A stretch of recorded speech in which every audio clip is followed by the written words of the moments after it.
Hi అండి. Welcome to my channel. అందరూ ఎలా ఉన్నారు? బాగున్నారా? మేము కూడా బాగున్నామండి. సరే కానీ ఎప్పుడైనా మీరు చప్పటి పప్పు తిన్నారా అండి? పోనీ ఎక్కడైనా విన్నారా అండి? వినే ఉంటారులేండి. ఎలా చేయాలో చూద్దాం రండి. చాలా సింపుల్ ప్రాసెస్ అనండోయ్.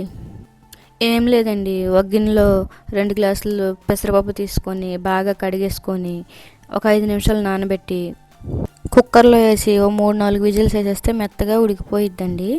ఇలా మెత్తగా ఉడకబెట్టుకొని పక్కన పెట్టుకోవాలి. కొంచెం వాటర్ పోసి ఇట్లా కలుపుకోవాలండి, ఎక్కడ ఉండలు లేకుండా.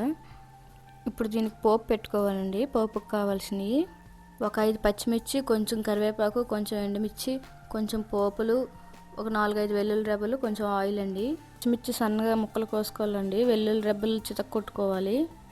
స్టవ్ మీద ప్యాన్ పెట్టి ప్యాన్ వేడయ్యాక కొంచెం ఆయిల్ వేసుకొని ఆయిల్ వేడయ్యాక పోపులు వేసుకోవాలండి.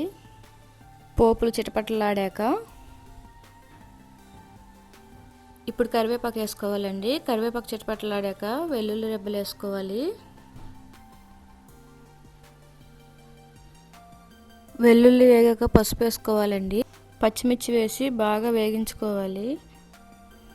ఎండుమిరపకాయలు వేసి కాసేపు వేయించుకోవాలి. కొంచెం ఇంగు వేసుకోవాలి. కొంచెం కొత్తిమీర వేసుకోవాలి.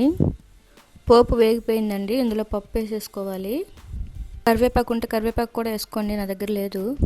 టేస్ట్కి సరిపడా సాల్ట్ వేసుకొని ఒక 3 నిమిషాలు లేదా 4 నిమిషాలు స్లో మంటలో ఉడికించుకుంటే చాలండి. అంతేనండి, వేడి వేడి చప్పటి పప్పు రెడీ. వేడి వేడి అన్నంలోకి అయితే చాలా బాగుంటుందండి. అప్పటికప్పుడే చప్పటి పప్పు రెడీ. Bye bye. వెళ్ళే ముందు లైక్ కొట్టి సబ్స్క్రైబ్ చేసుకోండి, మర్చిపోవద్దు.